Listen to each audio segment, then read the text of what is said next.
ఒకప్పుడు కలకలలాడిన నాపరాయి పరిశ్రమ ఇప్పుడు వెలవెలబోతోంది. ఇల్లు కట్టాలన్నా, కొత్త భవనాలు నిర్మించాలన్నా ఫ్లోరింగ్ కి నాపరాయి లేదా పాలిష్ నాపరాయిని వాడేవారు. ఇప్పుడు ట్రెండ్ మారటంతో ఆ పరిశ్రమ వైపు కానీ నాపరాయి వైపు కానీ చూడటమే మానేశారు ప్రజలు.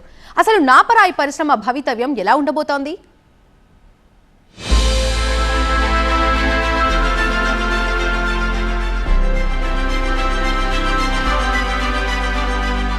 కడప జిల్లాలోని కమలాపురం ప్రాంతంలో దొరికే నాపరాయికి రాష్ట్ర వ్యాప్తంగానే కాదు చుట్టుపక్కల రాష్ట్రాల్లో కూడా మంచి డిమాండ్ ఉండేది. పరిస్థితి మారింది.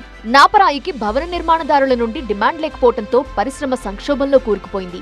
ఈ పరిశ్రమపై ఆధారపడ్డ పాలిష్, ఇతర పరిశ్రమలు సైతం చతికిలు పడ్డాయి. ఒకప్పుడు ప్రతి ఇంట్లో ఫ్లోరింగ్ కి నాపరాయి లేదా పాలిష్డ్ నాపరాయిలు వాడేవారు. ప్రస్తుతం మార్కెట్లోకి కొత్తగా టైల్స్, మార్బుల్స్ రావడంతో ప్రజలు వాటిపై మొగ్గు చూపుతున్నారు.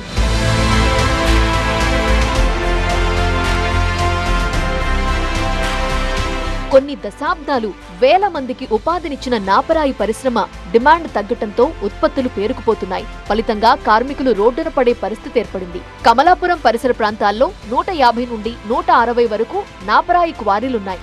వీటికి అనుబంధంగా ఆ ప్రాంతంలో 250కి పైగా నాపరాయి పాలిష్ పరిశ్రమలున్నాయి. ఈ పరిశ్రమల్లో పనిచేస్తూ దాదాపు 3500 నుండి 4000 మంది దాకా కార్మికులు జీవనోపాధి పొందుతున్నారు. ఈ నాపరాయి వచ్చేసి రాను రాను దయానికంగా తయారవుతుంది. అసలు తినడానికి కూడా ఈ జరుగుతూనే జరగాల్సింది వస్తుంది. ప్రతి ఒక్కరికి కూలి వాళ్ళకి కానీ ఇంకొకటి కానీ ఈ పరిశ్రమలో వచ్చేసి చాలా వరకు గ్రానైట్, మార్బులు ఇవన్నీ వాడుతున్నారు. దీనివల్ల ఇవి ఏమవుతుందంటే ఇది రాను దయానికంగా తయారైపోయింది. అసలు ఇవి మా కూలోళ్ళు రావాలన్నా కూడా ఇక్కడ చేయాలన్నా కూడా వాళ్ళకి కష్టం అయిపోతుంది.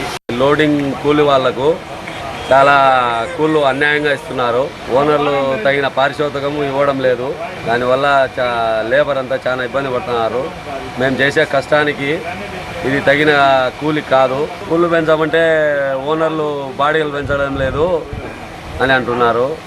ఓనర్లను అడిగితే గిరాకులు లేవు, పార్టీలను రావడం లేదని వాళ్ళు అంటున్నారు. కమలాపురం నాపరాయి నాణ్యత పరంగా నిర్మాణదారుల నుండి ఆదరణ పొందింది. మన రాష్ట్రంతో పాటు పక్క రాష్ట్రాలైన తమిళనాడు, కర్ణాటక, కేరళ రాష్ట్రాలకు కూడా కమలాపురం ప్రాంతం నుండి నాపరాయి ఎగుమతులు జరిగేవి. ఏపీతో పాటు ఇతర రాష్ట్రాల నుండి నాపరాయికి డిమాండ్ తగ్గటంతో పాలిష్ పరిశ్రమలు దెబ్బతిన్నాయంటున్నారు వ్యాపారులు. ఎరగుంట నాపరాయి అంటే జిల్లా వ్యాప్తంగా కాకుండా రాష్ట్ర వ్యాప్తంగా, దేశవ్యాప్తంగా మంచి పేరు తెచ్చుకుంది. నాపా స్లాబ్స్ కడప నాపరాయి అంటే అంత బాగా పగిలిన నాపరాయి పొద్దు కష్టాల్లో కొట్టుమిట్టాడుతుంది. కారణాలు అనేకం చెప్పుకోవచ్చు. ప్రత్యామ్నాయంగా మార్బుల్ వచ్చింది, గ్రానైట్ వచ్చింది, రీసెంట్గా టైల్స్ భయంకరంగా వచ్చినాయి. ఇప్పుడు టైల్స్ పెద్ద పోటీన, దాంతో మాకు కూడా ఖర్చులు తక్కువ ఉన్నాయి. లేబర్ ఛార్జెస్ కానీ పవర్ బిల్లు అని తక్కువ ఉన్నాయి. రాయల్టీ, జిఎస్టీలు ఇటీవల కాలంలో మాకు కూడా గవర్నమెంట్ వచ్చామని రాయల్టీ ప్రైవేట్ పరం చేస్తున్నారు జగన్మోహన్ రెడ్డి. అంతకు మాకు టన్నుకు 52 రూపాయల రాయల్టీ ఈరోజు వచ్చే 140 రూపాయలు రాయల్టీ పడుతుంది. మాకు ఈ నాపరాయికి 2 పన్నులు ఉన్నాయి. జిఎస్టీ ఒకటి ఉంది, రాయల్టీ ఒకటి ఉంది. ఎక్కడ కానీ ఒక సెల్ మొబైల్ ఏదైనా ఓన్లీ జిఎస్టీ అంటే కానీ 2 పన్నులు ఉండవు. ఈ రాయిని వాడే వాళ్ళే లేరు. దీనికి ఇప్పుడు టైల్స్ ఉంది, నా టైల్స్ ఓన్లీ జిఎస్టీ, రాయల్టీ లేదు.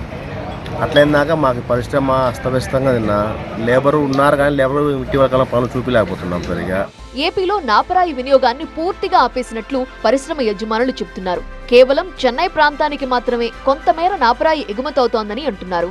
10 సంవత్సరాల కిందటి వరకు ఈ పాలిష్ రాయి అనేది చాలా ఇదిగా సేల్ అవుతున్నది.